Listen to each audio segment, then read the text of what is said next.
If you guys don't know, having a morning routine is an essential part of your day. Matter of fact, I would say that it's probably the most important out of everything because it sets the tone for what your day's gonna look like. This is why breakfast might be one of the most important meals for you because it kind of sets the rest of the mood for you, at least for me. Let me give you a verse that talks about starting your mornings right. Psalms chapter 5, verse 3. In the morning, Lord, you hear my voice. In the morning, I plead my case to you and watch expectantly. Verse 4, for you are not a God who delights in wickedness, evil cannot dwell with you. And so this is David who is talking to God, and he's obviously talking to him about what his pain and what's going on. But he brings up a particular point about the morning, and he mentions what he does. And I don't know about you, but for me, I've recently started my mornings with reading the word and then getting into prayer. Obviously breakfast, coffee, all those things after.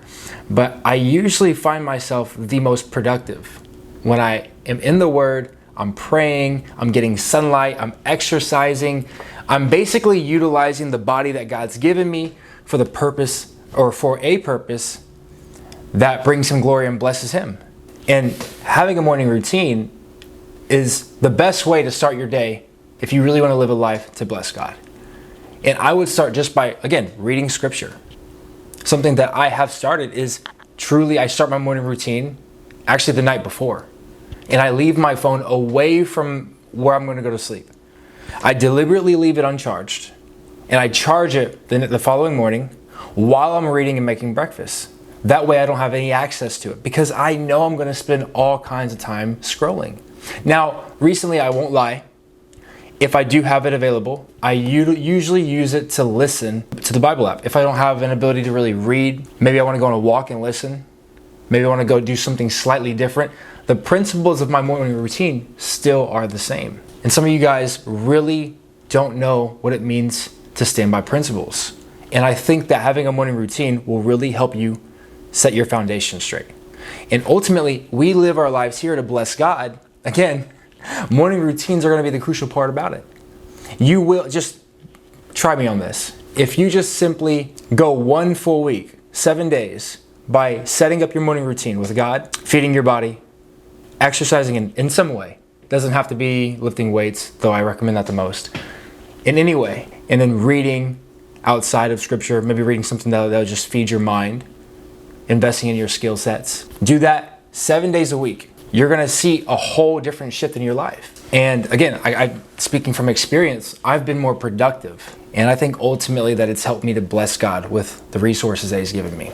So if you're anything like me, you don't really know how to not distract yourself. I would just simply start one step at a time instead of trying to tackle everything at once. Maybe start your morning routine the night before. Surely you have time. Put your phone aside if that's the issue. If it's not, put all of the stumbling blocks away. You really think it's wise to have all these stumbling blocks around you and then act like, oh, you're not gonna fall? Of course you will. That's why they're called stumbling blocks. They make you stumble and they're blocks. So put them away. So you have a good foundation and a good place to start for the next day. That's why I put my phone aside because that is a stumbling block for me to just scroll. And then when you wake up the next morning, obviously aside from brushing your teeth and washing your face, wash your face. I know you guys aren't doing it. Read the word. Spend time with God. Intentional time with God. Some of you guys think, again, my last video, walking with Jesus is a theology exam. No, it's not. And if it was, you'd fail. So spend some actual intentional time with God. As David said, you hear my voice. I give you my request. Give me a request. And then just see how the rest of your week changes. I believe that if you give your first to God, he'll do the rest for you. My mom used to say, do your best and God will do the rest. Well, I think you can take that idea and kind of twist it a little bit and say, if you give God your first, he'll do so much more. It doesn't rhyme, it's not catchy, but I do believe it's true. And so give God your first and just see what he does in your life. I want you to know that if you just start there, you will see change.